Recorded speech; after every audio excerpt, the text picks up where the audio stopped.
यह कहानी एक व्यापारी के बारे में है जिसे पुत्र जन्म की खुशी नहीं थी क्योंकि वो अपने बेटे की अल्पायु का रहस्य जानता था। ये रहस्य परिवार में किसी को नहीं पता था। विद्वान ब्राह्मणों ने बच्चे का नाम अमर रखा।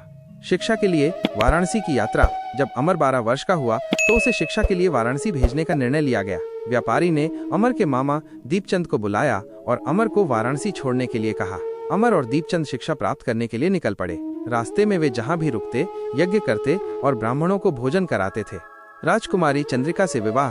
एक लंबी यात्रा के बाद अमर और दीपचंद एक नगर में पहुंचे जहां के राजा की कन्या के विवाह की खुशी में पूरा नगर सजाया गया था। निश्चित समय पर बारात आ गई, लेकिन वर का पिता अपने बेटे के एक आंख से काने होने के कारण चिंतित था। उसे डर था कि राजा को पता चलने पर वो विवाह से इनकार न कर दे, जिससे उसकी बदनामी होगी।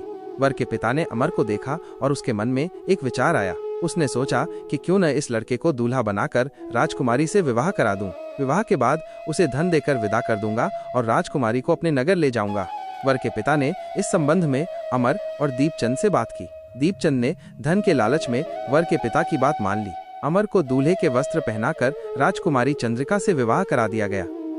जब अमर लौट रहा था तो वो सच छिपा नहीं सका और उसने राजकुमारी की ओढ़नी पर लिख दिया, राजकुमारी चंद्रिका, तुम्हारा विवाह तो मेरे साथ हुआ था, मैं तो वाराणसी में शिक्षा प्राप्त करने जा रहा हूँ। अब तुम्हें जिस नवयुवक की पत्नी बनना पड़ेगा वो कान्हा है। जब राजकुमारी ने अपनी ओढ़नी पर लिखा हुआ पढ़ा तो उसने काने लड़के के साथ जाने से इनकार कर दिया। राजा ने सब बातें जानकर राजकुमारी को महल में ही रख लिया। उधर अमर अपने मामा दीपचंद के साथ वाराणसी पहुंच। जब अमर की आयु 16 वर्ष पूरी हुई तो उसने एक यज्ञ किया। यज्ञ की समाप्ति पर ब्राह्मणों को भोजन कराया और खूब अन्न वस्त्र दान किए। रात को अमर अपने शयन कक्ष में सो गया। शिव के वरदान के अनुसार सोते हुए ही अमर के प्राण निकल गए। आपको यह पवित्र श्रावण सोमवार की कथा अच्छी लगी हो तो कृपया हमारे चैनल को सब्सक्राइब करें और इस वीडियो को लाइक करें।